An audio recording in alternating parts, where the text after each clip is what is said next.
बिस्मिल्लाहिर्रहमानिर्रहीम अस्सलाम वालेकुम एंड गुड मॉर्निंग। मां आहियां मुंहिंजी मेज़बान सबा अली ऐं मॉर्निंग एट PTV नेशन में अवां सभिनि खे भली कार चऊं था। कीअं आहियो? उमेद आहे त ठीकु हूंदो, मज़े में हूंदो ऐं ख़ूबसूरत दिहाड़े जी शुरूआत थी वई हूंदी अव्हां जी पंजनि प्यारनि सां। ऐं जी अॼु जी असां एजुकेशन ते बि ॻाल्हाईंदा आहियूं, पर तालीम सां गॾु ॿियो छा ज़रूरी आहे असांजी ज़िंदगी में, जेको तालीम खां बि वधीक उनखे अहमियत ॾिनी वेंदी आहे असांजे मुआशरे में, उहो आहे इख़लाक़ियात। इख़लाक़ जेसि ताईं असांजे अंदरि न आहे, तरबियत असांजी सुठी न आहे, त असांजी जेका उहा तालीम आहे, असांजो जेको इल्मु आहे, उहो कंहिं कम जो न आहे। सो अॼु ज़बरदस्त पैनलिस्ट मूं सां गॾु मौजूदु हूंदा ऐं उन्हनि सां इख़लाक़ियात ते ॻाल्हायो वेंदो, छो जो तालीम त ज़रूरी आहे, पर तालीम सां बि कहिड़ी शयूं ज़रूरी आहिनि, इन जे बारे में ॻाल्हाईंदासीं अॼु पंहिंजे पैनलिस्ट सां। ऐं जी मूं सां गॾु हींअर शेफ़ मौजूदु आहे, शेफ़ हमज़ा अली। मां उन्हनि खे वेलकम चवां थी, ॾिसां थी छा ठाहिया आहिनि असां लाइ। अस्सलाम वालेकुम। वालेकुम अस्सलाम। कैसे हैं आप? ठीक है, अल्हम्दुलिल्लाह ठीक ठाक। क्या करते हैं हमज़ा आप? जी मैं बेसिकली स्टूडेंट हूँ ADC का, कॉमर्स में। ठीक है, तो उसके साथ ही मुझे कुकिंग का बड़ा अच्छा, शौक कॉमर्स का स्टूडेंट और जी, उसके जी। साथ फिर कुकिंग का शौक, ये दोनों चीज़ें मैच नहीं हो रही हैं। वो इस तरह कि हमारे माशरे में वो शेफ़ जो है वो उसको ऐसा नहीं समझा जाता प्रोफेशनल, एज अ प्रोफेशनल। वो कहते हैं इंजीनियर बन जाएं, डॉक्टर बन जाएं, हाँ। पेरेंट्स हमारे। तो मैं जो है पैशन मेरा ये था, तो इसलिए मैं ये कुकिंग उसमें आ गया। अच्छा, क्या बनाते थे बचपन से कुछ ना कुछ हाँ, ये किचन में कि- खड़े होके, या अम्मी के साथ हेल्प करवाते थे और वहाँ से शौक डेवलप हुआ? हाँ, तो जाहिर सी बात है वो घर से ही शौक डेवलप होता है। हाँ। तो थोड़ी कुकिंग कर ली, कुछ बना लिया, पास्ता बना लिया, कोई ऐसी चीज़ बना ली, न्यू रेसिपी आ गई वो बना ली। फिर जो है आगे बढ़ते गए और बनाते गए। फिर डिशेस मैंने पेरेंट्स को खिलाई बना के, तो उन्हें अच्छी लगी। फिर जाके उनको मनाया गया। हाँ। तो वो माने काफ़ी फिर टाइम। पेरेंट्स ने सोचा कि अच्छा सही है, ठीक है, हाँ, इसको ये- एज अ प्रोफेशन भी लेके जाएं आप। हाँ, कर लें जो अच्छा, दिन- ज़बरदस्त। आपकी कोई सिग्नेचर डिश है, कोई ऐसा ख़ास जो बनाते हो आप? सिग्नेचर डिश बिरयानी अच्छी बनाता हूँ। कोई आपकी क्रिएशन? क्योंकि मैं अक्सर जो हमारे मेल शेफ़ हमारे पास आते हैं, उन्होंने कुछ ना कुछ क्रिएट किया हुआ होता है, कोई ज़बरदस्त चीज़ें वो लोग बनाते हैं, क्रिएट करते हैं। जी, जी। तो ये बड़ी अच्छी चीज़ है। जब मैं मेल शेफ्स को देखती हूँ ना इस फील्ड में, जी। तो बड़ी खुशी होती है। जी, अभी तो मैंने रिसेंट कॉन्टिनेंटल में बहुत सारी चीज़ें बनाई हैं। चिकन रोलाड हो गई, चिकन अला किंग। सही है। तो- अभी सीखा है आपने? जी, सीखा है मैंने। ठीक है, ज़बरदस्त। तो इसको एज अ प्रोफेशन आगे भी लेके जाना है, जी, और इसमें हाँ। इसी में गोल्स हैं आपके? जी, अगर मौका मिला तो मैं इंशाल्लाह इंडस्ट्री में आऊँगा और अच्छा ठीक है। डिलीवर करूँगा। अच्छा, मौका नहीं मिला, मौका आपने खुद ढूंढना है, पता है? मौके और रास्ता आपने खुद बनाना है और फिर आपने वहाँ तक पहुँचना है, क्योंकि ये बड़ा ज़रूरी है कि जो आपका पैशन है वही आपका प्रोफेशन हो। कितना मज़ा आता है फिर काम करने में। हाँ। क्या बनाया है आज और क्या नाश्ता आज उनको हमने सिखाने बनाया वाले है चिकन मखनी हांडी। बेसिकली इस रिलेटेड मक्खन से तो नहीं है, मक्खन इसमें जाता है, लेकिन इसकी जो नाम है उसकी रिचनेस की वजह से है। अच्छा, और इसका टेक्सचर है इसकी वजह से, ये क्योंकि इसमें क्रीम जाती है, ड्राई फ्रूट जाते हैं, इस वजह से इसका नाम थोड़ा मखनी हांडी है। सही है। इसकी रेसिपी बताती चलिए। इसकी रेसिपी है, हमने बटर लेना है, ऑयल लेना है। पहले हमने चिकन को मैरिनेट कर लेना है, उसमें योगर्ट डाल के, रेड चिली और सॉल्ट ये डाल के, लेमन जूस ये डाल के थोड़ी देर रख देना है, 10 से 15 मिनट या आधा घंटा। ठीक है। उसके बाद हमने इसकी ग्रेवी तैयार कर लेनी है। ऑनियन पेस्ट और टमाटो पेस्ट डालना है, ginger garlic paste, green chilli ठीक है। पेस्ट, और मसाले जाएंगे इसमें धनिया powder, red chilli powder, Kashmiri लाल मिर्च, और आपके पास अगर थोड़ा सा टमाटो पेस्ट है तो वो भी डाल दें। अच्छा, हाँ, सही। तो उसके बाद इसको थोड़ी भुनाई करेंगे। फिर नेक्स्ट थोड़े से और मसाले जाएंगे, नेक्स्ट गरम मसाला एंड में डाल के और कसूरी मेथी डाल देंगे। फिर थोड़े जब इसको भुनाई अच्छी तरीके से हो जाएगी तो क्रीम डाल के और इसको सर्व करने का तरीका ये है कि हमने हांडी जो है गरम करनी है, उसके अंदर मक्खन डालना है। मक्खन डालने के बाद जब वो अच्छी तरह गरम हो जाए तो ग्रेवी इसके अंदर ट्रांसफ़र कर देनी है, और वो आप सर्व कर सकते हैं किसी भी चीज़ के साथ। आपने इस बर्तन में नहीं बनाया, आपने दूसरे बर्तन में जी। बनाया, और आपने इसमें सर्विंग इसमें की। सर्विंग, हाँ, जो रेस्टोरेंट स्टाइल है उसमें सर्विंग इस तरह से होती है, बनता जो है वो कढ़ाई वगैरह में, अच्छा, तो ठीक। उस हिसाब से बनाया है मैंने। आप इसमें भी बना सकते हैं, इसमें ही बना इसमें भी बना सकते वैसे मैंने सुना है इसमें बनाने से, मिट्टी के बर्तन बनाने से इसका टेस्ट और ज़्यादा डेवलप हाँ, टेस्ट जो है वो और डेवलप हो जाता है, इसमें और इन्हेंस हो जाता है टेस्ट, बहुत अच्छा फ्लेवर आता है, रिच फ्लेवर हो जाता है अगर हम इसमें बनाएं, क्योंकि रेस्टोरेंट में इतना टाइम नहीं होता सर्विंग करते वक्त, तो इसमें बना लें, कोई मसला नहीं है, आप किसी भी चीज़ में बना सकते हैं, ठीक है, सर्विंग कर सकते हैं। बड़ी ज़बरदस्त रेसिपी, थैंक यू हमजा, काफ़ी अच्छी रेसिपी आपने बताई। और हांडी वांडी तो वैसे ही हमारे यहाँ देसी खाने बड़े शौक से खाए जाते हैं, तो ये आज आप डिनर बना सकते हैं, ज़बरदस्त रेसिपी। नाज़रीन नंढे ब्रेक ते वञूं था, वरी बि वापसि अचूं था मॉर्निंग एट PTV नेशनल ते।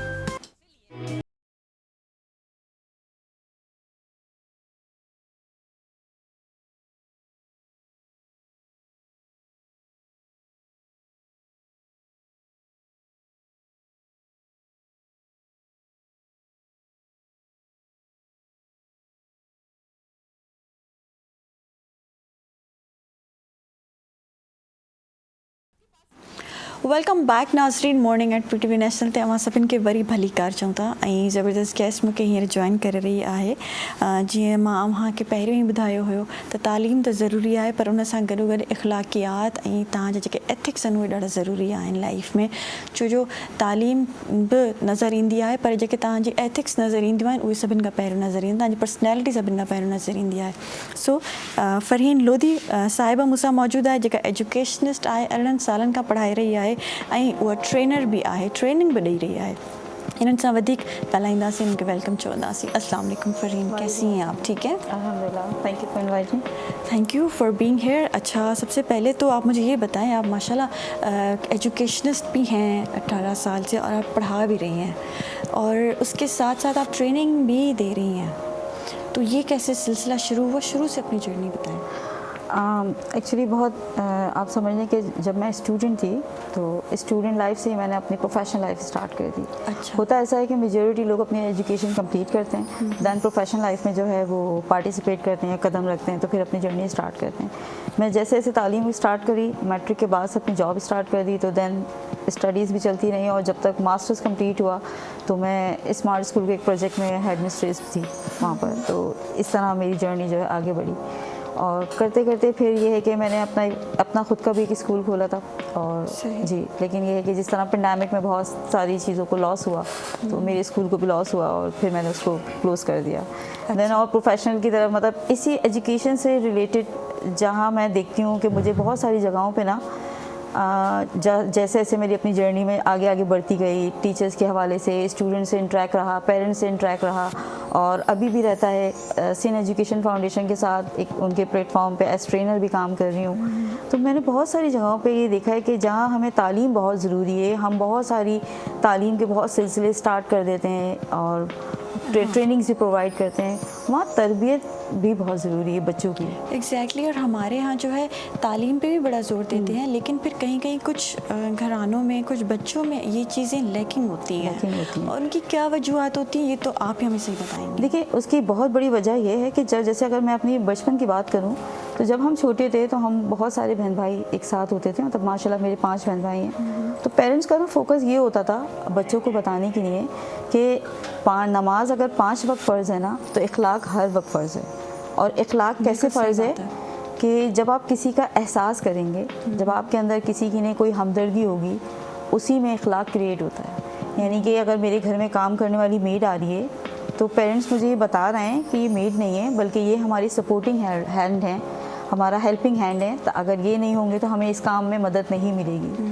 तो यकीनन जब बच्चे के अंदर इस तरह की बातें डिलीवर करेंगे, तो उसके अंदर एक एहसास जनरेट होगा, एक रिस्पेक्ट क्रिएट होगी कि वो पेरेंट्स के साथ साथ अपनों से बड़ों की रिस्पेक्ट करे, उनको समझे। और इसी तरह जब वो आगे बढ़ेगा तो उसको अपने टीचर्स की, अपने इदारों की, अपने इदारों से जुड़े माशरे में बहुत सारे लोगों की इज़्ज़त करना आएगी। तो ये कहलाती है एक तरबियत, जो कि मैं समझती हूँ ग्राउंड रियलिटी से स्टार्ट होती है, और वो पेरेंट्स करते हैं, वो पेरेंट्स से स्टार्ट करते हैं। पहले पार्ट जब बच्चा छोटा होता है तो उसको सिर्फ आप जब फीडर की बॉटल ही दे रहे हैं या कुछ खाने के लिए दे रहे हैं, उसमें भी आप उसको जो है इखलाकियात सिखाएं और वहीं से स्टार्ट लें। ऐसे ही है, बिल्कुल ऐसे ही है। और सबसे बड़ी बात ये है कि हम खुद ना एक रोल मॉडल होते हैं। पेरेंट्स जो होते हैं वो अपने बच्चों के सामने एक रोल मॉडल होते हैं। वही पेरेंट्स जो हैं वो टीचर भी हैं, वही पेरेंट्स जो हैं माशरे में बहुत सारी ओहदों पे जो है फाइज हैं। तो जब वो एक रोल मॉडल का किरदार अदा करते हैं अपने बच्चों के सामने, तो वो सारी चीज़ें जो हैं बच्चों में डिलीवर होती हैं। एग्जैक्टली ऐसे ही है। अच्छा, इखलाकियात जब आप सिखा रही होती हैं, जब आप इस पे लेक्चर्स दे रही होती हैं, तो क्या आपका मेन मोटिव होता है और किस तरीके से इन चीज़ों को आप अलग अलग चीज़ों को ज़िंदगी की आप कैटेगराइज करती हैं? अच्छा देखें, आजकल का एक अलमिया ऐसा है कि हमने जो ना बच्चों में फेकनेस बहुत क्रिएट कर दी है। फेकनेस का मतलब मेरा ये है कि हम उनको आला तालीम देना चाहते हैं, हम अच्छे अच्छे महंगे स्कूलों में उनको एडमिशन करवाना चाहते हैं, लेकिन हम कुछ अपनी ज़िम्मेदारियां भूल जाते हैं, यानी कि हम उनको उनकी शनाख्त नहीं करवाते बेसिकली वो कौन है। यानी कि मैं कहती हूँ कि आप सब कुछ हासिल करें, इल्म हासिल करने की तो कोई लिमिट नहीं है, आप कब्र के गहवारे तक इल्म हासिल कर सकते हैं, नबी करीम सल्लल्लाहु अलैहि वसल्लम का फर्मान। लेकिन क्या आप उनको कम से कम अपनी शनाख्त तो बताएं, आप ये तो बताएं कि हम मुसलमान हैं, तो बीइंग अ मुस्लिम हमारी क्या रिस्पॉन्सिबिलिटी है, हमारे रोल मॉडल्स कौन हैं, हमें सीरत नबी सल्लल्लाहु अलैहि वसल्लम पे किस तरह अमल करना चाहिए, या उन सारी चीज़ों को लेके हमें माशरे में किस तरह अपने आप को एक रोल मॉडल बनाना चाहिए, हम ये चीज़ें भूल गए। हम एक्चुअली ये सोचते हैं कि हमारा बच्चा उससे आगे निकल जाए, इससे आगे निकल जाए, तो मेजॉरिटी हमारे ये सवाल होते हैं कि यार नंबर कितने हैं आपके, आप इस कंपटीशन में आपने हिस्सा लिया था तो आपने जीतना ज़रूर है, आपने ये ज़रूर बताना है। हाँ। हम ये कभी सवाल नहीं करते कि यार अगर हमारा बच्चा सारा दिन के बाद जब घर आया है, वो अपनी जॉब से आया है, वो अपने स्कूल से आया है, कॉलेज से आया है, तो हम ये नहीं पूछते कि आज आपने किसी की हेल्प करी, क्या आज आपकी वजह से किसी ने स्माइल करी, क्या आपकी वजह से कोई ऐसा आप किसी का सबब बन सके कि किसी का आंसू पोंछ सकें। हम ये सब चीज़ें नहीं पूछते। तो जो मैं समझती हूँ कि ये जो एक खोल हम लोगों ने चढ़ाया हुआ है ना अपने ऊपर, हमें इसको थोड़ा सा तोड़ना होगा। उस तोड़ने के लिए बहुत ज़रूरत है, क्योंकि इस अमल से ना यकीनन 1 से 2, 2 से 3 माशरे में एक चेंज क्रिएट होगा। अच्छा फरीन, आप मुझे बताएं, जब आपने ये सोचा कि मुझे ये भी सिखाना है, टीचिंग के साथ साथ मुझे अखलाकियात भी सिखाना है, उस पर लेक्चर्स देने हैं, तो शुरू में आप अपना ब्रॉटअप बताएं किस तरीके का था? अच्छा देखिए, मैं सबसे पहले तो आपको तहम्मुल बहुत रखना है, क्योंकि हर तरह के हर मिजाज के लोग आपके सामने होते हैं। हाँ। और तो क्या चाइल्डहुड में वो चीज़ आपके अंदर थी? हाँ बिल्कुल थी, और अगर जहाँ नहीं थी तो मैं आपको यही बताना चाह रही हूँ, तरबियत उसी को कहते हैं कि जहाँ अगर नहीं है, हाँ। हम भी ऐसी बात है, इंसान है तो जज्बात भी हैं, हाँ। और गुस्सा भी है, जैसे अल्लाह ताला ने हमें बनाया है। इंसान सीख रहा होता है कुछ ना कुछ। तो कहीं हो सकता है कि हम चाइल्डहुड में हमसे भी कोई बदतमीजी हो गई हो, लेकिन क्या वहाँ पेरेंट्स का क्या किरदार था, वहाँ उन्होंने हमें डांट दिया। माँ उन्होंने अगर ये भी नहीं देखा कि मेरे बच्चे की इंसल्ट होगी, बल्कि उन्होंने किसी के सामने हमें डांट दिया, नहीं ये बुरी बात है, ये बड़े हैं तुम्हारे, तुम्हें इस तरह बात करनी चाहिए। तो ये चीज़ें जब हमने अडॉप्ट करी तो एक बच्चे के अंदर डर भी बैठ जाता है, और उसको भी समझ भी आ जाती है कि नहीं यार, ये जो डायरेक्शन पे मैं चल रहा था वो गलत है, जो पेरेंट्स बता रहे हैं ना ये ठीक है। तो इस चीज़ों को कंटिन्यू करते हुए जब मैं आगे बढ़ी, तो मैंने भी बहुत सारे ऐसे रवैये, बहुत सारी ऐसी चीज़ें देखी जहाँ पर बर्दाश्त करना कभी कभी मुश्किल था। लेकिन ये है कि जब आप किसी के सामने रोल मॉडल बनना चाहते हैं, और यकीनन आप जब तक ठीक नहीं होंगे तो आप किसी को खुद कैसे टीच करेंगे? बिल्कुल ऐसे ही है। वो क्वालिटीज़ कम से कम आपके अंदर तो मौजूद होनी चाहिए ना। सही है।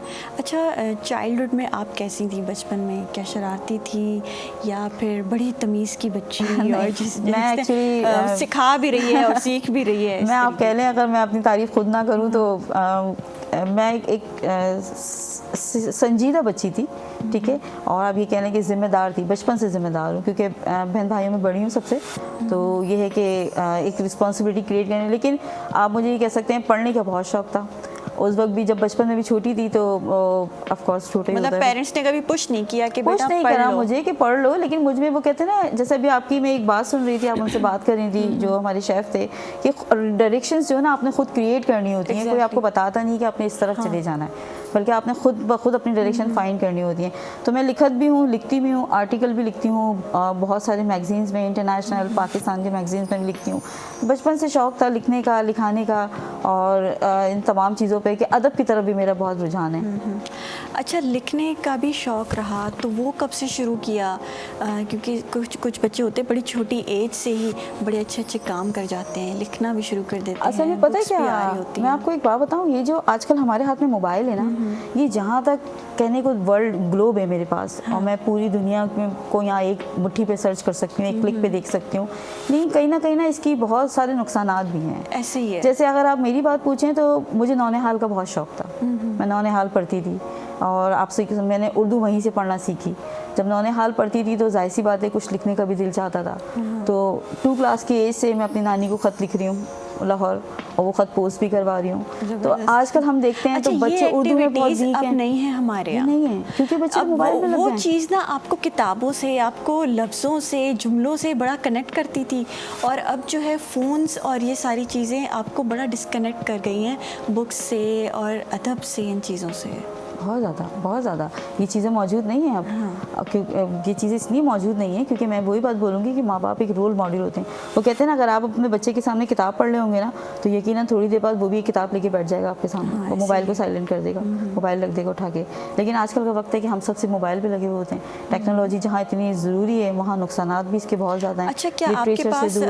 लेक्चर्स में और ट्रेनिंग्स में हाउसवाइफ्स जो होम मेकर्स हैं वो आती हैं? अच्छा देखिए, मेरी जो एक छोटी सी कंसल्टेंसी है, ट्रेनिंग कंसल्टेंसी, और उसमें जो मैं काम कर रही हूँ तो मेरा इसको अपना ज़ाती तजर्बा ये है, या आप ये कह लें कि मेरा एम ये है कि मैं स्टूडेंट, पेरेंट्स और टीचर इन तीनों प्लेटफॉर्म पे काम करूँ। ठीक है, तो 1-to-1 कोचिंग भी प्रोवाइड करती हूँ। उसके अलावा ग्रुप कोचिंग्स भी होते हैं कि पेरेंट्स को काउंसिल करना भी बहुत ज़रूरी है। हम समझते हैं कि हम सिर्फ बच्चे को सिखाएं, बच्चे की काउंसलिंग करें, बच्चे में कोई कमी है तो उसको बता दें। तभी मैंने आपसे पूछा ना कि बच्चे की जो घर पे तरबियत हो रही होती है ना, वो उसकी माँ कर रही होती है, उसका बाप कर रहा होता है, तो वो पेरेंट्स, वो होम मेकर्स आते हैं आपके पास? बिल्कुल आते हैं, बहुत बिल्कुल ज़बरदस्त। आते हैं। और उनमें काउंसलिंग जो होती है वो यही होती है कि मेजॉरिटी सबसे बड़ा मसला ये है कि बच्चे ज़िद्दी हैं आजकल, पेरेंट्स की सुनते नहीं हैं, पेरेंट्स इरिटेट अच्छा, होते हैं। इसकी क्या वजूहत है कि आजकल बच्चे बहुत ज़िद्दी हो गए? अच्छा देखिए, इसकी एक बहुत बड़ी वजूहत ये है कि वजह यह है कि हमने बच्चों को ना सुनना बंद कर दिया है।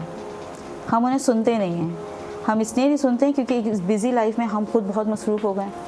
माँ और बाप दोनों मिलके जॉब कर रहे हैं और माशरे में सर्वाइव कर रहे हैं, मुख्तलिफ एक्टिविटीज़ भी हैं हमारी, तो हमने बच्चों को भी उन्हीं एक्टिविटीज़ में इन्वॉल्व कर दिया है। लेकिन हमें बच्चों को सुनना बहुत ज़रूरी है। वो कहते हैं ना, हर इंसान को एक कान ज़रूर चाहिए कि वो उनकी दिल की बात सुने। और जाहिर सी बात है, जब वो उनको नहीं सुन पाते, हम जब उनकी बात नहीं समझ पाते, तो फिर वो करते हैं जो उनको समझ में आ रहा होता है।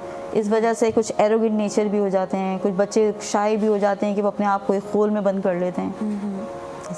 अच्छा, कुछ बच्चे बड़े इंट्रोवर्ट हो जाते हैं, कुछ बच्चे बड़े एक्सट्रोवर्ट हो जाते हैं, तो इनकी शायद यही वजूहत हैं कि उनको पेरेंट्स की तरफ से या अटेंशन नहीं मिल रही होती या बहुत ज़्यादा अटेंशन मिल जाती है कि वो स्पॉइल हो जाती हैं।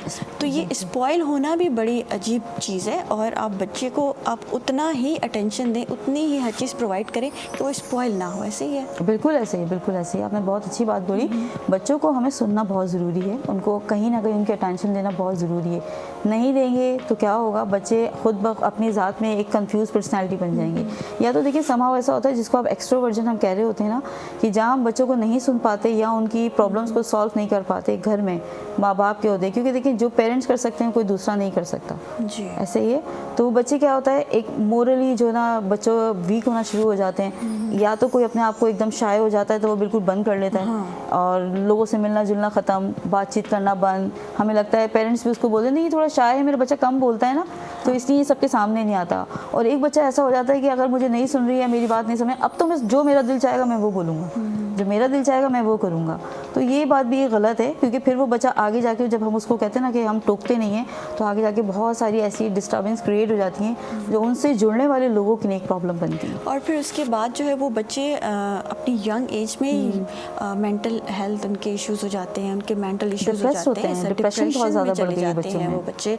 अच्छा, आपने माशाल्लाह अवार्ड भी विनर किया जी हाँ, लास्ट ईयर। तो उसके बारे में थोड़ा बताएं हमें। अच्छा देखिए, वो एक कैटेगरी थी और सिविलियंस में अवार्ड था, सितारा पाकिस्तान, जो कि गवर्नमेंट ऑफ सिंध से अटैच वो था, अप्रूव था।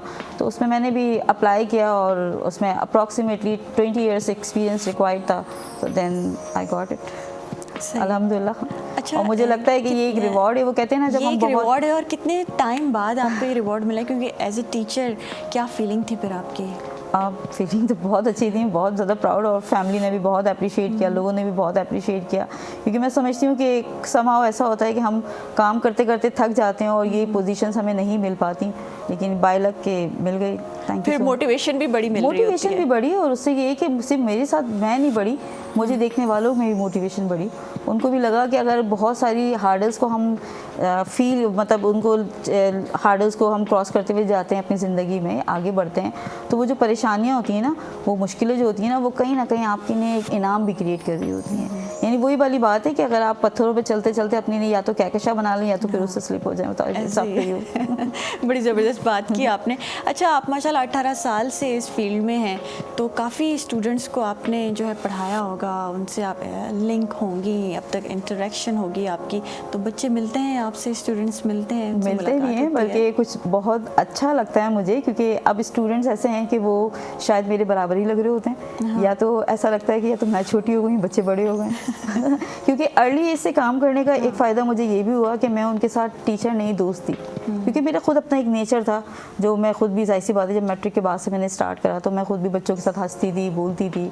आज वो बच्चे मैरिड हैं, बच्चे हैं उनके, कोई आला पोस्टों पे बैठे हुए हैं, कोई कहीं हैं, लेकिन कहीं भी मिल जाते हैं। तो मुझे लगता है कि ये आपकी टीचिंग एक ऐसा प्रोफेशन है जो आपके लिए ब्लेसिंग है कि आप कराची में या कहीं भी घूमना है ना, तो आपको कहीं ना कहीं से अल्लाह की सलामती आपके ऊपर आ रही है, कोई ना कोई आपको सलाम ज़रूर करता है कि टीचर अस्सलाम वालेकुम। हम उनको पहचाने नहीं पहचाने, अच्छा फला वहाँ मिले थे, ओ अच्छा। लेकिन मैं समझती हूँ कि ये अपने ब्लेसिंग है। स्टूडेंट्स को अच्छी पोस्ट पे देखना फिर कैसा फील होता है?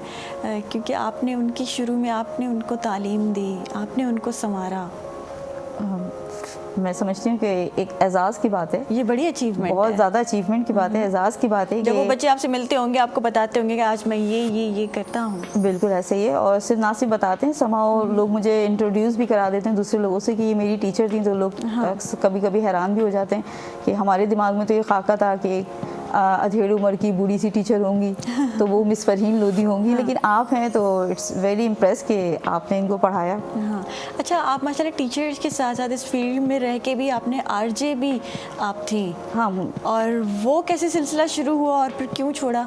अच्छा, वो ऐसे था कि मैं FM 97 पे काम कर रही थी, और ये मेरा बहुत अच्छा एक्सपीरियंस था माशाल्लाह। और मैं मोहम्मद अली जिन्ना यूनिवर्सिटी में थी, और मोहम्मद अली जिन्ना यूनिवर्सिटी के प्लेटफॉर्म से मुझे ये अखलाकियात पे काम करने का मौका मिला। वहाँ के प्रेसिडेंट डॉक्टर ज़ुबैर शेख साहब, उन्होंने मुझे कहा कि अगर करना चाहती हो तो गो हेड जाओ और करो इसको काम। तो उस पर फिर ये था कि मुख्तलिफ पैनल डिस्कशन होती थी, मुख्तलिफ गेस्ट को बुलाते थे, मुख्तलिफ एजुकेशनिस्ट होते थे मेरे साथ, जो हम बच्चों की इन्हीं तमाम चीज़ों पे कि दौर जदीद में किन किन टॉपिक को, कौन कौन से इंपॉर्टेंट टॉपिक हैं जिनको हम हाईलाइट कर सकते हैं, और हमारी गुफ्तगू से ये है कि पेरेंट्स भी फैज़याब हो सकते हैं, कहीं ना कहीं किसी को गाइडलाइन मिल सकती है। तो ये मेरा बहुत अच्छा एक्सपीरियंस था।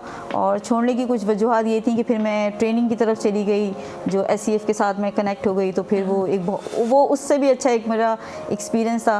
वो एक्सपीरियंस इस तरह कि हम तो हैं ही ट्रेनर, हम पढ़ा रहे हैं, लेकिन अगर टीचर होते हुए हम टीचर्स की तरबियत कर रहे हैं तो it's really proud for me कि हम टीचर्स की बिल्कुल तरबियत ऐसे कर ही रहे हैं। है।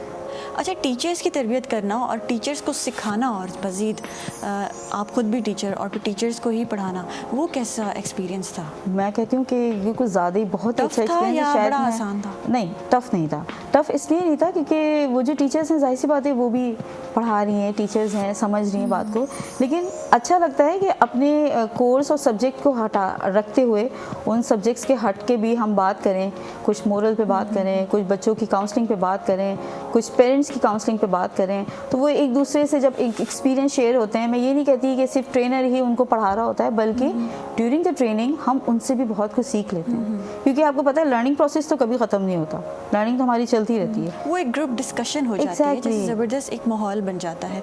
अच्छा, हमारे यहाँ ये भी देखा गया है कि हमारे यहाँ स्कूल्स में सब्जेक्ट्स पे इतना ज़ोर है, एग्ज़ाम्स पे, टेस्ट पे, सारी चीज़ों पे, लेकिन काउंसलिंग नहीं करते हमारे यहाँ। काउंसलिंग नहीं करते।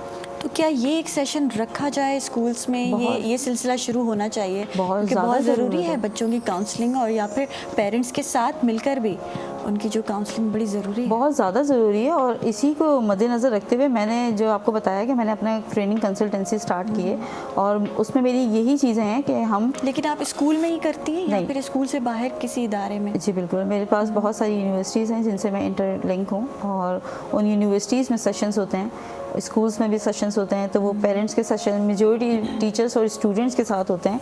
लेकिन अगर पर्सनल मतलब आप समझ लें कि 1-to-1 कोचिंग होती है तो वो पेरेंट्स के साथ होती है मेजॉरिटी। और सिर्फ मैं नहीं हूँ, मेरे साथ एक टीम है जिनको लेके हम चल रहे हैं और इस चीज़ पे काम कर रहे हैं। ज़बरदस्त। अच्छा, आजकल हमारे बच्चों में, हमारे स्टूडेंट्स में, क्योंकि आपका जो है इंटरेक्शन बच्चों के साथ ज़्यादा होती होगी, जी। क्या लैकिंग देख रही हैं और किस चीज़ की कमी है? वही पहली बात जो हमने सिंस अपनी गुफ्तगू में स्टार्ट की थी कि बहुत सारी चीज़ों में कमी आती है तो सिर्फ और सिर्फ अखलाकियात की आती है। देखिए, बच्चों को बहुत सारी आसाइशें प्रोवाइड कर देना इट्स नॉट इनफ, ये चीज़ काफ़ी नहीं है। उनको अगर हम किसी इदारे में भेज रहे हैं तो भेजने से पहले हमने ये बताना है कि बेटा जहाँ यहाँ माँ बाप हैं आपके लिए रिस्पेक्टेबल हैं, वहाँ आपके लिए टीचर्स और आपसे जुड़े वो तमाम लोग रिस्पेक्टेबल हैं। क्योंकि जैसे मैं अपना मैसेज भी अगर कन्वे करती हूँ तो हमेशा यही कहती हूँ स्टूडेंट्स को कि वो अब सबसे पहले तो वक्त की कदर करना सीखें। क्योंकि देखिए, जो वक्त हाथ से निकल जाता है ना वो वापस नहीं आता। आज आप वक्त की कदर करेंगे तो कल वक्त भी आपको वो तमाम चीज़ें जो हैं वो रिटर्न करेगा। आपको एक वो कहते हैं ना कि एक आपको मज़ीद ग्रो अप करके एक मकाम पे पहुंचा देगा। लेकिन वक्त की कदर के साथ साथ अपने उस्तादों का एहतराम करें, सबसे ज़्यादा इम्पॉर्टेंट है। क्योंकि वो आपको निखार रहे हैं, आपको तराश रहे हैं, आपको इल्म दे रहे हैं, आपको माशरे में एक नाम बना, आपके पेरेंट्स के साथ साथ आपको एक मकाम दे रहे हैं कि आप इस मकाम तक पहुँच सकें। लेकिन इसके साथ साथ इदारों की रिस्पेक्ट करना भी बहुत ज़रूरी है। हमारे यहाँ स्कूल्स में आजकल जो काफ़ी वीडियोस भी ऐसी बच्चों की वायरल हो जाती हैं, बड़े हार्श हो जाते हैं एक दूसरे के साथ और बड़ा रूड बिहेवियर भी होता है। तो ये किन वजह से होता है? डिप्रेस, वही मैंने आपको बताया, डिप्रेस बच्चों में बहुत ज़्यादा है। बुली सिस्टम भी हमारे यहाँ स्कूल्स में बहुत है। बुली सिस्टम बिल्कुल, ये भी बहुत हो गया है, बहुत हो गया है। आप अच्छे से अच्छे स्कूल में चले जाएं तो कुछ होते हैं इन्फ्लुएंशियल तो वो ज़्यादा बुली करते हैं, और कुछ बच्चे जो ज़्यादा अगर पढ़ने में होते हैं तो वो ज़्यादा फिर दब रहे होते हैं, बुली हो रहे होते हैं। तो ये सारे सिस्टम भी ख़त्म होना चाहिए। ये ख़त्म इसी तरह होगा जब हम बच्चों को, तमाम स्टूडेंट्स को जो ना एक इक्वल लेवल पे समझेंगे, उनको अंडरस्टैंड करेंगे। क्योंकि देखिए, क्लास में बैठने वाला हर बच्चा जो है ना ही अमीर है और ना ही शार्प माइंड है। तो उन बच्चों की तरबियत करना बहुत ज़रूरी है जो बच्चे दूसरे बच्चों से थोड़े मुख्तलिफ हैं, उन पे फोकस करना बहुत ज़्यादा ज़रूरी है। क्योंकि मैं समझती हूँ टीचर जो ना एक रूहानी माँ बाप इसलिए होता है क्योंकि वो जवाबदेह भी है। और सब कुछ तो देखें, यहाँ दुनिया तो नहीं है ना, सारी चीज़ें यही नहीं है। एक जवाब हमें अल्लाह को भी देना है, एक जवाब उस दुनिया में भी देना है कि हमने यहाँ क्या किया। तो ये अगर हम इक्वलिटी लेके चलेंगे, अंडरस्टैंड करना कोशिश करेंगे लोगों को, हमसे ज़रूरी नहीं है कि किसी के अंदर एहसास डालें, हमारे अपने अंदर भी एहसास होना चाहिए कि हम किसी को अंडरस्टैंड करें, उसकी परेशानी को, उसकी मुश्किल को, उसकी काउंसलिंग करें, हो सके तो कहीं ना कहीं उसकी हेल्प करें। तो बहुत सारा चेंज आएगा, आई थिंक सो। खैर, हमारे स्कूल में जो है मैनेजमेंट को भी ये देखना चाहिए कि हमारे स्कूल्स में जो बच्चे हैं वो क्या एक्टिविटीज़ में हैं, किन एक्टिविटीज़ में, ये भी बड़ा ज़रूरी है। बहुत ज़रूरी है, बहुत ज़रूरी है। चले जी, हम लोग छोटे ब्रेक पे जाते हैं। गुफ्तगू जेका है साईं जारी और सारी होंगी ना, ब्रेक ते विनासी वरे पे वापस अचूं था मॉर्निंग एट PTV नेशन ते।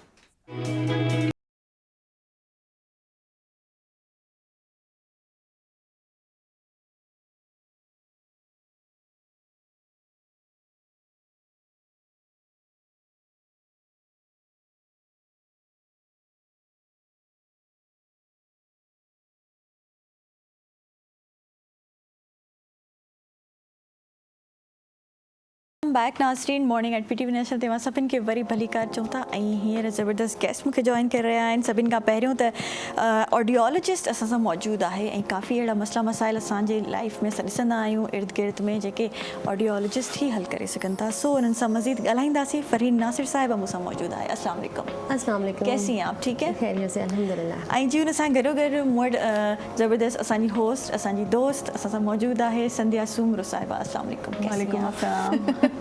ठीक आयो? हाँ बिल्कुल। अच्छा जी, हाँ, की आयो? ठीक आयो? अल्हम्दुलिल्लाह ठीक ठाक, शुक्र है। अच्छा फ़रहीन साहिबा, पहले तो आप मुझे ये बताएं, ऑडियोलॉजिस्ट जिनको नहीं पता, आप पहले बताएं ऑडियोलॉजिस्ट है क्या और क्या काम होता है ऑडियोलॉजिस्ट का? जी बिल्कुल। एक्चुअली जो है ना, बहुत सारे लोगों को नहीं पता कि एक्चुअली ये एक बहुत ऐसी फील्ड है ऑडियोलॉजी, जो कि हमारे जो मतलब जो हियरिंग लॉस के पेशेंट होते हैं, मतलब जिनको जो है उसमें पैदाइशी जो है वो मतलब हियरिंग लॉस भी होता है बाय बर्थ जिसे कहते हैं। इसके अलावा फिर जो है वो एज रिलेटेड हियरिंग लॉस होता है। इसके अलावा भी जो हियरिंग लॉस होता है तो उसकी जो डायग्नोसिस होती है, एग्जामिनेशन होती है, डायग्नोसिस होती है, देन ट्रीटमेंट। तो ये जो काम है वो ऑडियोलॉजिस्ट का है। ठीक है। अच्छा, ऑडियोलॉजी में क्या क्या चीज़ें आती हैं? एक तो बाय बर्थ जो बच्चे हेयरिंग प्रॉब्लम होती है, उनकी हेयरिंग लॉस होती है, और फिर एक होते हैं जो हेडफोन्स लगा के और गैजेट्स का इस्तेमाल करके हेयरिंग लॉस हो जाती है उनकी, और एक बड़ी उम्र के जो लोग होते हैं वो इसकी तरफ जाती हैं। बिल्कुल। तो किस तरीके से क्योर होता है डिफरेंट कैटेगरीज को? हाँ बिल्कुल ऐसे ही है। सबसे पहले जो हम डिस्कस करते हैं वो जिसमें हमें सबसे ज़्यादा By birth। मतलब इस एरिया में अवेयरनेस की ज़रूरत है, वो है बाय बर्थ। ठीक है, क्योंकि बाय बर्थ हेयरिंग लॉस बच्चों को मतलब उसमें डिफरेंट जो है वो कॉजेज़ होती हैं। उसमें जो एक मेन कॉज है वो है कज़न्स मैरिज। ठीक है, जो कज़न्स मैरिज होती हैं तो मैरिजेस होती हैं तो उसकी एक मतलब एक बड़ा रीज़न है बच्चों में पैदाइशी तौर पर बहरापन होने की। इसके अलावा जो है वो मतलब कोई फैमिली में मतलब इनहेरिटी होती है, मतलब जो फैमिली में किसी न किसी को मतलब फैमिली हिस्ट्री होती है कि किसी को हेयरिंग लॉस होता है तो उसकी वजह से भी जो है वो बच्चे में पैदाइशी तौर पर जो है वो बहरापन आता है। अच्छा, लाजमी है कज़न मैरिजेस, क्योंकि कज़न मैरिजेस तो इतनी होती हैं ना, स्पेशली अगर आप सिंध में चले जाएं बिल्कुल। तो फैमिली में ही शादी करते हैं, फैमिली बिल्कुल से ऐसा बाहर ही तो है। शादी होती ही नहीं है। बिल्कुल। तो मेरे ख्याल से इतना नहीं रेशो नहीं देखिए, रेशियो इतना ज़्यादा नहीं है but one of the reason मतलब मेजर रीज़न है। ऑटिज्म वाले जो बच्चे होते हैं वो भी कज़न मैरिजेस से होती हैं कहा जाता है। उसमें भी डिफरेंट मतलब चीज़ें हैं कि कज़न मैरिज भी रीज़न हो सकता है। इसके अलावा मतलब जो है वो प्रेगनेंसी में कोई इस तरह के स्ट्रेस वगैरह लेने की वजह से, डिप्रेशन की वजह से मतलब वो एक ऑटिज्म हो सकता है। लेकिन अभी हम बात करें हेयरिंग लॉस की ना, कि जो पैदाइशी बहरापन की, तो उसमें ये है कि उसमें cousin marriage one of the reason है और एक मेजर रीज़न है।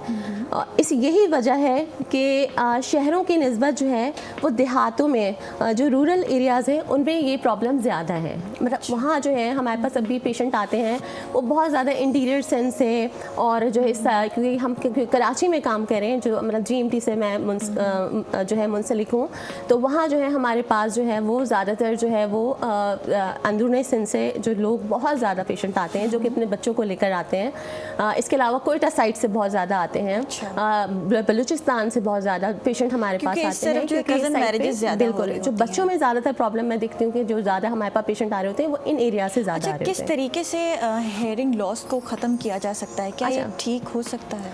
देखिए, दो तरह के मतलब एक तो हेयरिंग लॉस जो होता है वो किसी और रीज़न्स जैसे कि लाइक टिम्पैनिक मेम्ब्रेन परफोरेशन होती है, लाइक पर्दे में जो हमारे जो सुराख हो जाता है जिसे कहते हैं, तो वो एक वो रीज़न होता है। तो वो इतना मतलब उसमें ये कि मिक्स्ड हेयरिंग लॉस होता है वो ठीक हो जाता है। इस तरह बहुत सारे रीज़न होते हैं जिनमें कंडक्टिव हेयरिंग लॉस होता है, वो क्यूरेबल होता है।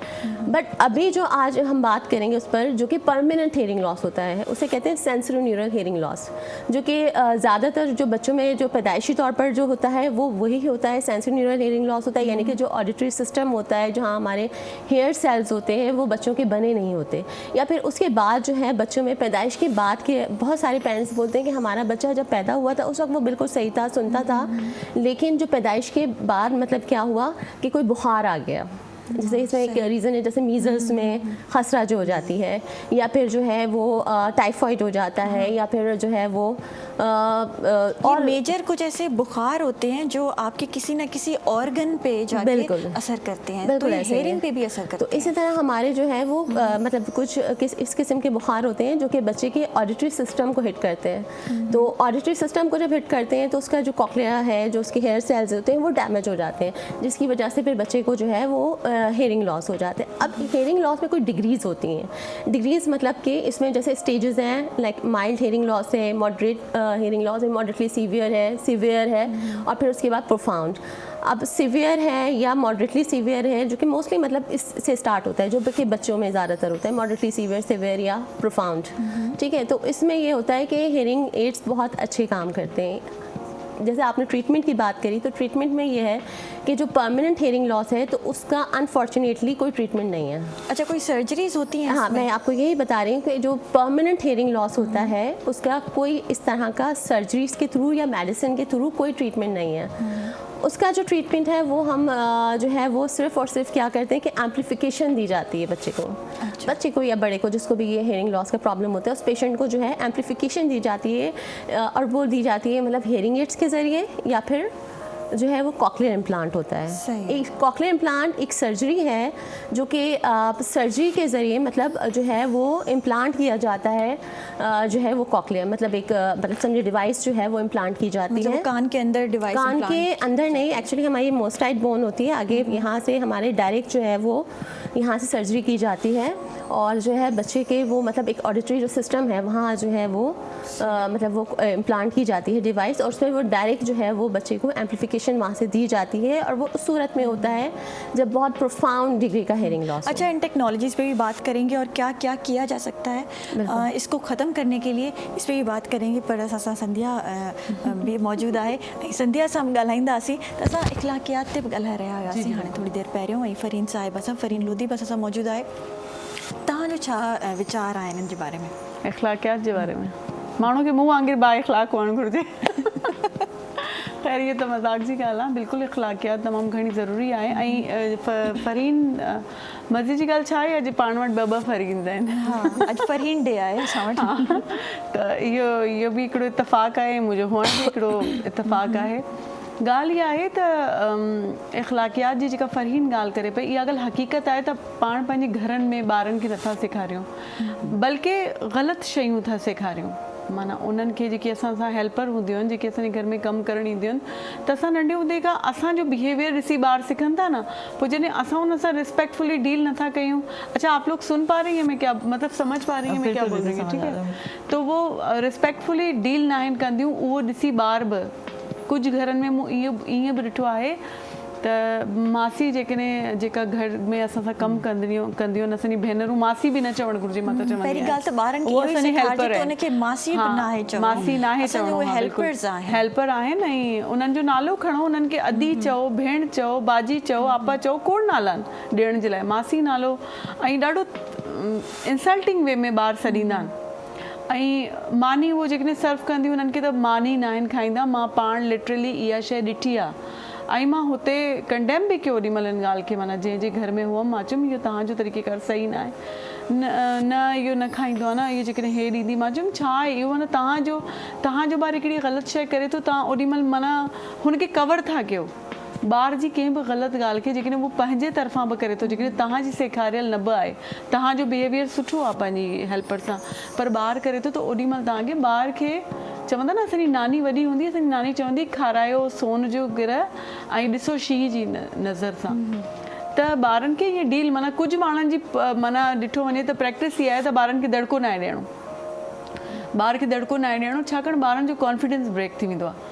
मूं अहिड़ा ॿार बि ॾिठा आहिनि जिन नंढपण में एॾा दड़का खाधा आहिनि, मारूं खाधियूं आहिनि, पर उहो भला जो कॉन्फिडेंट माण्हू निकिता आहिनि ऐं उन्हनि अलाए छा छा कयो आहे।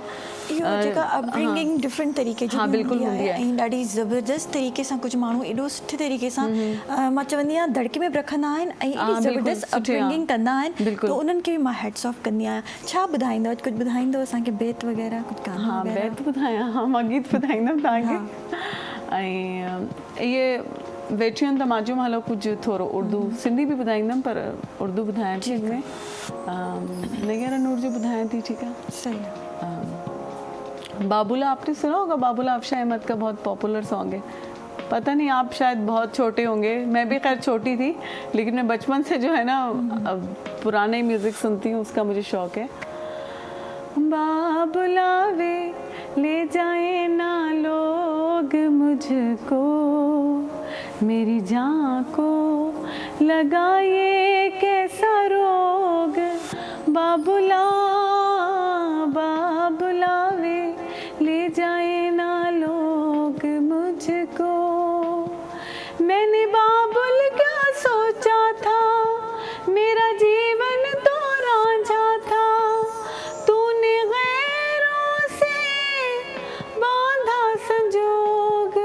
बाबुला बाबुला वे ले जाए ना लोग मुझको, मेरी जान को लगाए कैसा रोग।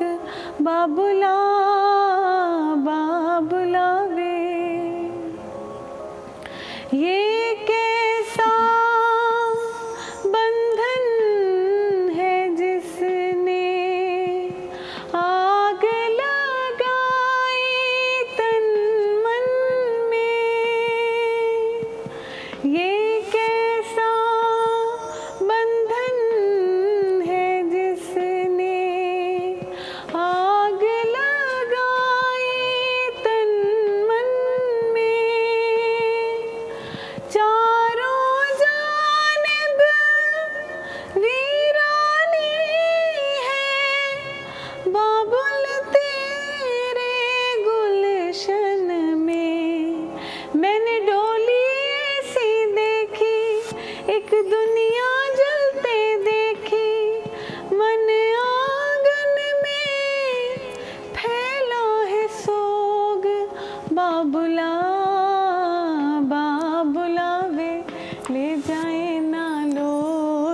मुझको, मेरी जान को लगा ये कैसा रोग, बाबुला बाबुला वे ले जाए ना लोग मुझको। आप दोनों की जिंदगी में ये सिचुएशन आ चुकी है जी? मूंखे मूंखे लॻे थो त हे कोई विदाई जो गानो आहे। हा थोरो जेको छोकिरी जी शादी पई थिए ऐं हो रोअंदी रोअंदी वञे थी। हाणे ॿारनि जो ज़िक्र थी रहियो आहे त उनखां अॻे जो मरहलो इहो आहे न, शादी थिए थी। आपकी तो शादी नहीं हो रही, पूरा एक समा क्रिएट हो गया था। मेरी हाँ कब अच्छा की हो जी, गई यार? फरीन सां हाणे अब तो पुराने ॻाल्हाईंदासीं। भी हो गए। ऐं फरीन नासिर सां इहो मुंहिंजो इहो सवाल हुयो, सॉरी उर्दू आप तो बात करेंगी, असल में सिंधी उर्दू बड़ी मिक्सअप हो जाती है और हमारे ये प्रोग्राम जो है सिंधी में होता है और ॾाढो ज़रूरी आहे त असांजा जेके नाज़रीन आहिनि जिन खे इहा नाहे ख़बर त ऑडियोलॉजिस्ट छा आहे, ऑडियोलॉजिस्ट जो छा कमु आहे, त हेयरिंग जेके माण्हू ॿुधी न आहिनि सघंदा, जेके माण्हुनि खे ॿुधण जो प्रॉब्लम हूंदो आहे, चाहे उहो बाय बर्थ हुजे, पैदाइशी हुजे या वरी वॾी एज में थिए, त उन्हनि माण्हुनि खे असां कीअं क्योर करे सघंदा आहियूं। पंहिंजी ज़बान में असां उन्हनि खे ॿोड़ो बि चवंदा आहियूं। सो इहा शइ क्योरेबल बि आहे ऐं कहिड़ी स्टेजिस ते असां इनखे क्योर करे सघूं था, छा करे सघूं था, सर्जरीज़ आहिनि, असां ऑडियोलॉजिस्ट खां फरीन खां पुछंदासीं। जी फरीन, एक तो सर्जरी के बारे में आप बता रही थी और एक विदाउट सर्जरी थेरेपी भी होती है जो छोटी एज से मेरे ख्याल से इसको क्योर हो सकती है, तो उसके बारे में बताएं। देखिए थेरेपी जो है वो बात का स्टेज है, मतलब पहले आपने फर्स्ट जो है सबसे पहले तो आपको सुनना है, जब आप सुनेंगे तभी आप बोलेंगे। आप एक बच्चा जो होता है वो पैदाइश से बल्कि जो है वो माँ के पेट से ही सुनना शुरू कर देता है, ठीक है। 24 वीक्स में आई थिंक जो है वो बच्चे के कान जो है वो डेवलप होना शुरू हो जाते हैं और वो उसकी हेयरिंग जो है वो डेवलप हो जाती है और वो सबसे पहली आवाज़ जो सुनता है वो अपनी माँ की सुनता है, ठीक है। इसी तरह बच्चा फिर सुनता है और सुनने के साथ साथ तकरीबन कोई वो 10 महीने में, कोई 1 साल में वो 1 वर्ड बोलना स्टार्ट कर देता है, जैसे मामा है, कुछ मतलब कोई चीज़ उसको चाहिए, मम चाहिए, पानी को कहता है, इस तरह के वर्ड्स 1 वर्ड बोलना शुरू कर देता है, अपनी ज़रूरतें बताना शुरू कर देता है। इसी तरह स्टेजेस होते हैं, मतलब उसके बाद बच्चा 2 वर्ड 3 वर्ड और फिर सेंटेंस पर आता है। इस तरह 3 साल की उम्र में, 3.5 साल की उम्र में बच्चा नॉर्मली बोल रहा होता है, ठीक है। लेकिन जब बच्चा सुनेगा ही नहीं कुछ, देखिए हम जिस रीजन में रहते हैं, जिस कंट्री में रहते हैं, हम वहाँ की लैंग्वेज बोलते हैं, ठीक है। लेकिन अभी हम जैसे अभी यहाँ बैठे हैं और हम क्योंकि सिंध में रहते हैं तो यहाँ हम उर्दू भी बोली जाती है, सिंधी भी बोली जाती है, क्योंकि हमने बचपन से वही सुनी है लैंग्वेज, ठीक है। इसके अलावा जैसे हम इंग्लिश सुनते हैं तो हम इंग्लिश बोल सकते हैं, ठीक है। तो जितनी मतलब एक लैंग्वेज, एक से ज़्यादा लैंग्वेज जितनी हम सुनते हैं वो हम बोलते हैं। लेकिन जब एक बच्चा जो है उसकी जो सुनने की मतलब जो समात ही नहीं है, उसकी सुनने की उसकी सलाहियत ही नहीं है, तो बच्चा जब सुनेगा नहीं तो फिर वो बोलेगा कैसे, तो इसलिए वो बोल नहीं पाता। तो सबसे पहले जो है वो बच्चे को कोई ऐसी एम्प्लीफिकेशन दी जाती है जिसके ज़रिए वो सुनना शुरू करे।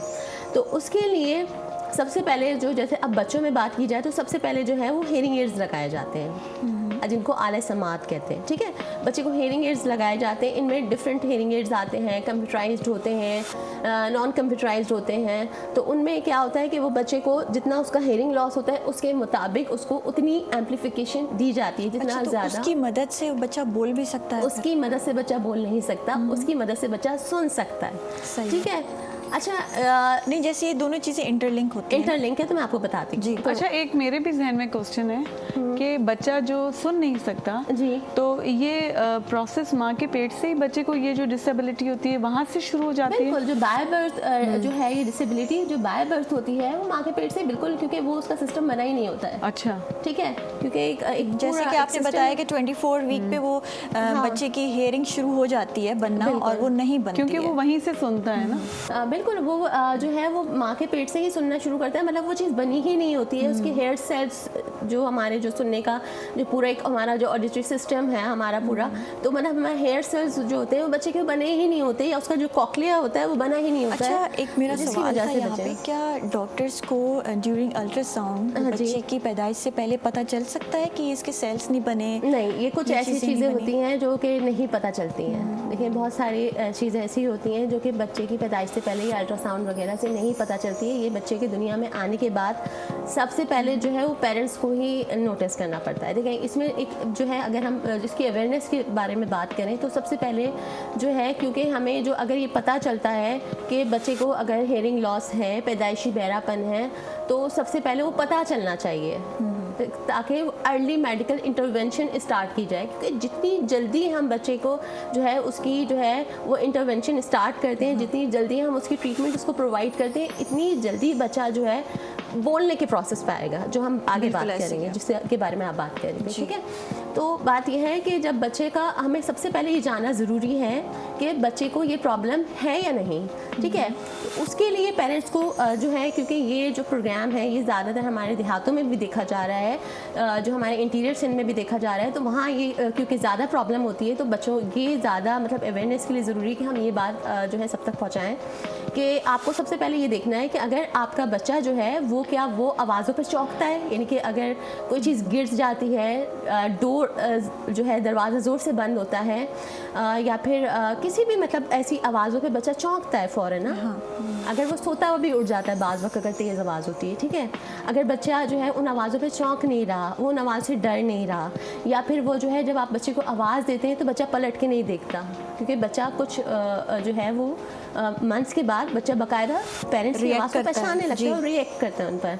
तो अगर ऐसा नहीं कर रहा बच्चा तो वो पता चल जाता है, क्योंकि बहुत अर्ली एज में ही बच्चा ये चीज़ स्टार्ट कर देता है। ठीक है, तो पेरेंट्स को पता चल जाता है कि बच्चे में कुछ ना कुछ प्रॉब्लम है, कि वो आवाज़ों पे रिएक्ट नहीं कर रहा, वो पलट के नहीं दिख रहा, वो डर नहीं रहा आवाज़ों से, या बच्चे को सबसे पहले वो झुंझुना, बच्चे रो रहा होता है तो उसको झुंझुना हम जो है उसके आगे करते हैं तो वो चुप हो जाता है। तो ये सब चीज़ें वो नहीं कर रहा, तो इसका मतलब है वहाँ कोई ना कोई प्रॉब्लम है। तो उसके लिए फिर कुछ स्क्रीनिंग्स होती हैं, कुछ टेस्ट होते हैं, उनके बारे में भी बात करना बहुत ज़रूरी है। देखें, तो जो बच्चे हैं, जो छोटे बच्चे होते हैं जो कि अपना रिस्पांस नहीं दे पाते, तो उनके जो है कुछ ऑब्जेक्टिव टेस्ट होते हैं जो कि बहुत ज़रूरी कराना हमारे मुल्क में नहीं होता है अनफॉर्चुनेटली, लेकिन जो है बहुत सारे कंट्रीज़ में जब बच्चा पैदा होता है तो उसके कुछ टेस्ट लाजमी होते हैं, जिसमें हेयरिंग टेस्ट भी होते हैं। क्योंकि हमारे इतनी ज़्यादा हमारी कंट्री में ये अवेयरनेस इस बारे में नहीं है, तो हमारे यहाँ नहीं कराए जाते, तो कितनी एज बच्चे की गुजर जाती है तो उसके वो बोलने का जो सीखने का वो चीज़ है वो निकल जाती है, और बच्चा फिर पैदाइशी तौर पे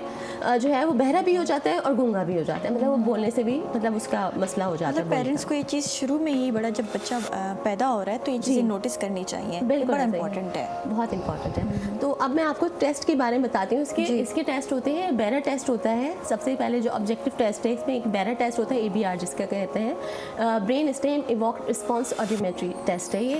ये जो है एक नींद की हालत में होता है, बच्चे को सुलाकर ये टेस्ट किया जाता है। जब बच्चा गहरी नींद में होता है, डीप स्लिप में होता है, तो फिर उसको जो है वो इलेक्ट्रोड्स वगैरह लगाए जाते हैं और इस तरह वो बच्चे का टेस्ट। ये सारी चीज़ें पाकिस्तान में भी होती हैं? बिल्कुल, पाकिस्तान में होती हैं, और यहाँ अच्छा, ये चीज़ें बड़ी कॉम्प्लिकेटेड नहीं है छोटे बच्चे के लिए, क्योंकि बच्चे को जब आप हल्का सा हाथ भी लगा दे तो बच्चा उठ जाएगा। हाँ। तो ये टेस्ट बड़े कॉम्प्लिकेटेड होते होंगे? बिल्कुल ऐसा है कि हम जब हमारे पास जो बच्चे आते हैं तो हम उनको ये कहते हैं कि आपने सुबह 4 बजे बच्चे को जो है ना वो जगा देना है, ताकि वो उठा हुआ होगा सुबह से, तो फिर वो गहरी नींद में आसानी से जा सकेगा। दूसरा ये कि इस बच्चे को है जो है फिर अगर फिर हम कुछ ना कुछ उसको जो है वो फिर कुछ इस तरह कोई सिरप दिया जाता है ताकि बच्चा सो जाए। अच्छा, कुछ ऐसे भी बच्चे हैं जो हेडफोन्स लगा के या फिर एयरपॉड्स यूज़ करके, बहुत ज़्यादा गैजेट्स का यूज़ करके हेयरिंग लॉस की तरफ जाते हैं, तो क्या वो क्योरेबल है? उसको कैसे क्योर किया जा सकता है? अच्छा, आजकल ये बड़ा प्रॉब्लम है ना, मोस्टली जो हमारे जो ज़्यादा हेयरिंग लॉस का जहाँ प्रॉब्लम है वो या तो बच्चों की साइड पर है, या फिर एक एज के बाद जो एज रिलेटेड हेयरिंग लॉस, जिसे प्रेस्बाइक्यूसिस कहते हैं, एज रिलेटेड हेयरिंग लॉस होता है, वो होता है जो कि उम्र के साथ जो है वो हेयर सेल्स मुतासिर होते हैं, जिस तरह और प्रॉब्लम्स एज के साथ आते हैं। वो तो आई थिंक 60-70 के बाद होता है, वो बड़ा नेचुरल है। तो वो एक नेचुरल है जो कि होता है एज के साथ, जिस तरह और मसाइल होते हैं उस तरह एक ये मसला भी आता है कि जो है वो समात मुतासिर होती है। लेकिन आजकल जो हमारे पास बहुत सारे केसेस आ रहे हैं कि बहुत अर्ली एज में, मतलब बिल्कुल यंग 15 साल, 16 साल, 20 साल, 25 साल, मतलब इस एज में जो है इतने छोटे केसेस बिल्कुल हेयरिंग लॉस हो रहा है, ठीक है। और ये एज मतलब इतनी छोटी एज में मतलब जाहिर सी बात है कि उनको फिर कुछ हेयरिंग एड लगाना और ये सब चीज़ें भी उनको काफ़ी प्रॉब्लम आती है।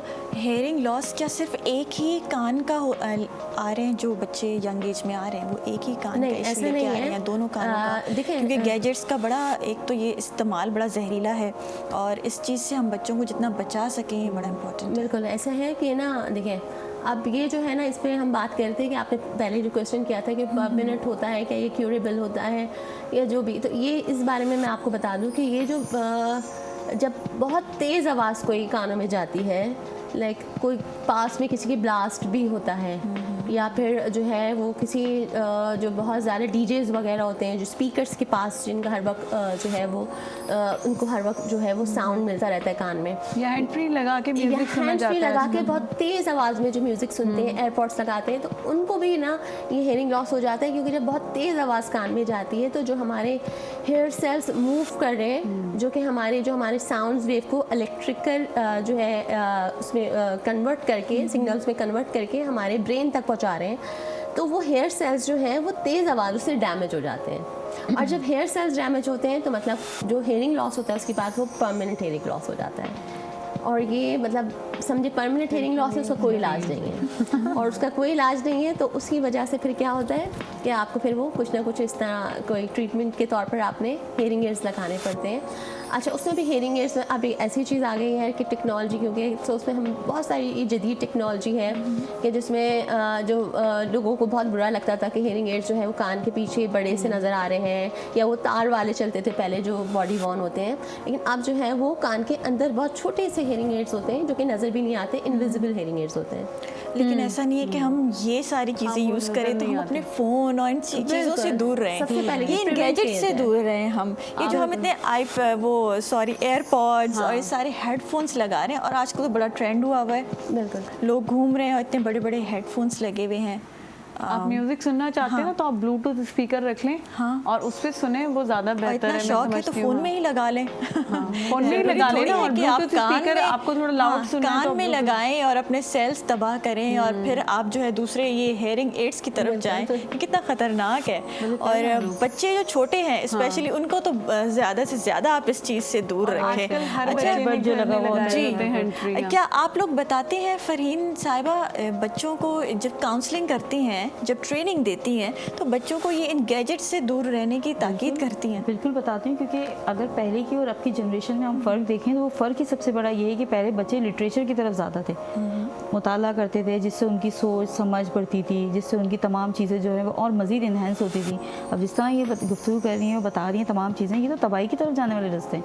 बच्चे सुन हो गए, उनका माइंड जो है वो मूव हो जाता है, वो एक जगह बैठे हुए तो उनको कितनी देर तक आवाज़ें लगाते रहो, ना सुनने की प्रॉब्लम नहीं है लेकिन वो खुद ही अपने अंदर गुम हो जाते हैं, उनको समझ ही नहीं आता बाहर की दुनिया क्या है। इससे माइंड दूर रहना बहुत ज़रूरी सुन हो जाता है, माइंड सुन हो जाता है, सुस्ती फोन छा यूज़ जाती की है वजह से। एग्जैक्टली। अच्छा, ऑटिज्म आप डॉक्टर साहब बताइएगा, ऑटिज्म बच्चों में आजकल बहुत है। बिल्कुल पहले हम नहीं सुनते थे इतना, बच्चों में ऑटिज्म नहीं होता था, इतनी उनको स्पीच की प्रॉब्लम्स नहीं होती थी। ये स्क्रीन आजकल यूज़ की बहुत वजह से ज़्यादा भी हो रहा है बहुत आज का ज़्यादा। जो एक्सेसिव स्क्रीन टाइम है तो ये एक बहुत बड़ा रीज़न हो गया है मतलब ऑटिज़म का, जिसको जो है वो मतलब ऐसा है, बच्चा जो है जब बहुत ज़्यादा स्क्रीन टाइम में मतलब स्क्रीन में इन्वॉल्व हो जाता है कि वो वन वे कम्युनिकेशन है ना, बच्चा सिर्फ वहाँ से एक चीज़ देख रहा है, उसको खुद से कुछ बोलने का मौका नहीं मिल रहा है, ठीक है, वो सिर्फ देख रहा है, सुन रहा है, तो जो वो देख रहा है बस उसी से सीख रहा है, वो ना एनवायरनमेंट से कुछ सीख रहा है, ठीक है, और ना वो अपने मतलब हर चीज़ बच्चा जो करते हैं। तो बच्चों को मुख्तलिफ सेंसरी इश्यूज आ जाते हैं उससे, क्योंकि चीज़ों को टच नहीं कर रहा, खेलने में मट्टी से खेल रहा है बच्चा या किसी भी चीज़ से अपने खिलौनों से भी खेल रहा है, कुछ भी कर रहा है, तो उसमें क्या होता है कि वो मतलब उसकी सेंसेस यूज़ हो रही थी, तो बच्चों को बहुत सारे सेंसरी इश्यूज आ जाते हैं कि ये स्क्रीन टाइम की वजह से, ठीक है, जो कि मतलब बच्चा autism में पैदा होते तो हैं। बिल्कुल सही होता है लेकिन वो स्क्रीन टाइम की वजह से ऑटिज्म की तरफ चला जाता Autism की है, तरफ चला हियरिंग की जाता है, तरफ चला जाता है और बहुत सारे इश्यूज हैं जिनकी तरफ ये बच्चे जो लेकिन चले उसके जाते हैं। thinking का उससे बहुत बड़ा ब्रेन का issue कोई लेना देना नहीं है, मतलब ब्रेन का कोई ताल्लुक नहीं है कि ब्रेन में कुछ केमिकल बिल्कुल ऐसा इम्बैलेंस ही है, होता है। बिल्कुल ऐसा ऑटिज्म ही। का क्या एक सी रीज़न ये भी है?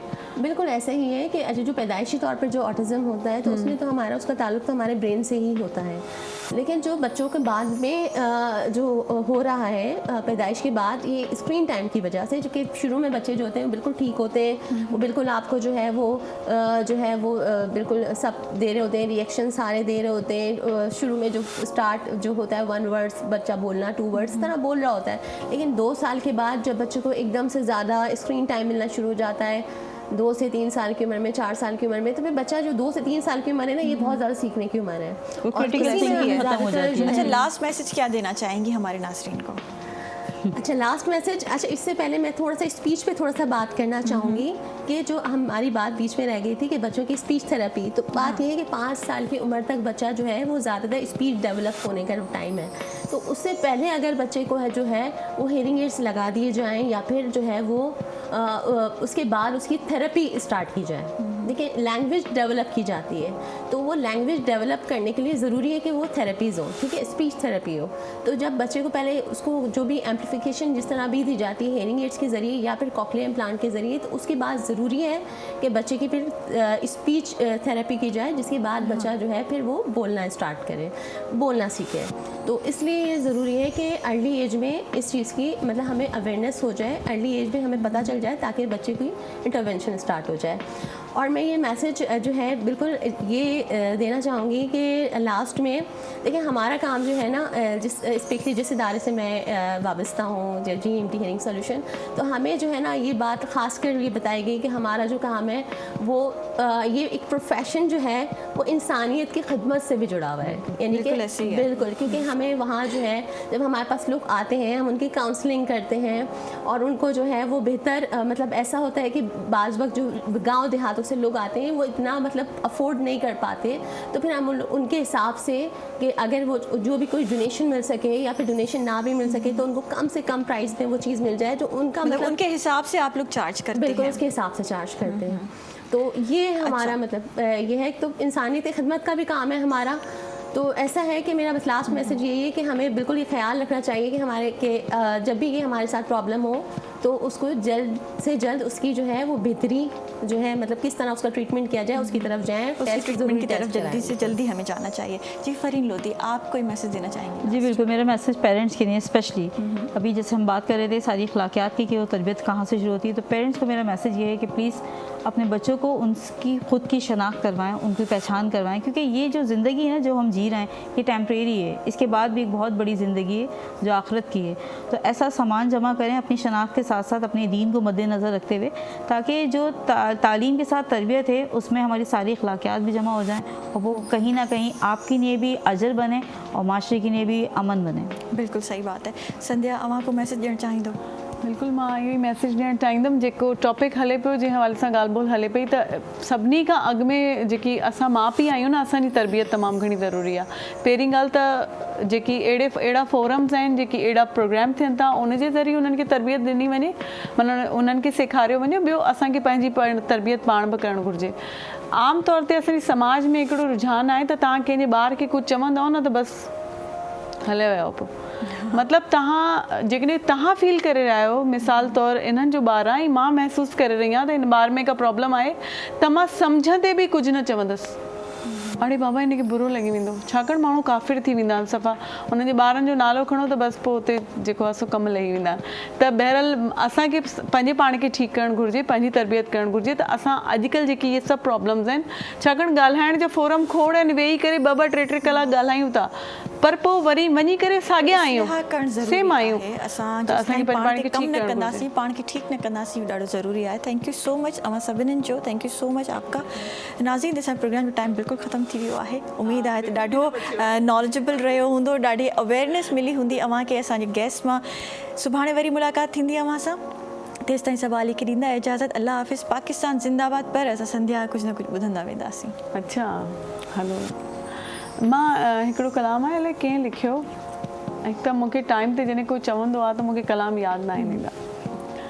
सिर लॻे सोणे सजण सां, सिर लॻे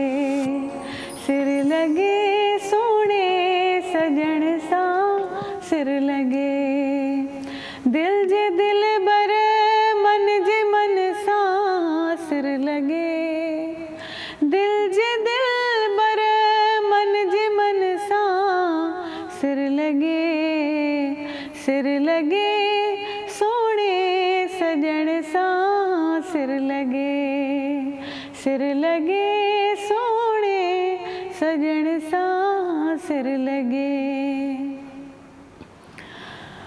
जिता भी रेल जा आयो वयो